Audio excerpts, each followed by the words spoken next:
রাধে রাধে বন্ধুরা, আজ আমার শুভ বিবাহ বার্ষিকী। তোমাদের আমাকে দেখে কত সুন্দর লাগছে বলো। আমি আজ তিলক ধারণ করেছি, মালা পরেছি, আজকে যা সাজগোজ করেছি আমার স্বামীর জন্য। আজকে আমার বিবাহ বার্ষিকী, তাই জন্য আমি এমনভাবে সেজেছি।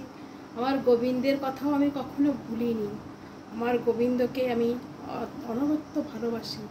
আমার স্মরণে আছে আমার গোবিন্দের নাম, আমার রাধা মাধবের নাম। হরে কৃষ্ণ নাম বলতে বলতে আমি এমন সেজেছি। সারা জনম তো কত সাজি, কিন্তু গোবিন্দের জন্য একদিন এমন সাজো না।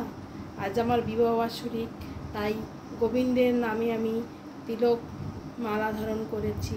আমি সবসময় করি, এমনভাবে সেজেছি, আমার খুব ভালো লাগছে না? আজ আধুনিক জীবনে যদি আমি এরকমভাবে সাজতাম, তিলক মালা ধারণ না করতাম, তাহলে কেমন লাগতো? আজ আমি এমন সেজেছি, হ্যাঁ, আমার গোবিন্দের জন্য, আমার রাধা মাধবের জন্য। আমার রাধা মাধবকে রাখি। হরে কৃষ্ণ রাধা গোবিন্দায় নমস্তুতায় নমঃ। হে কৃষ্ণ করুণা সিন্ধু দীনবন্ধু জগৎপতি গোপেশ গোপিকাকান্ত রাধাকান্ত নমস্তুতায় নমঃ। হে গোবিন্দ, আমি যেন সারা জীবন আমি তোমার নাম করতে করতেই যেন আমার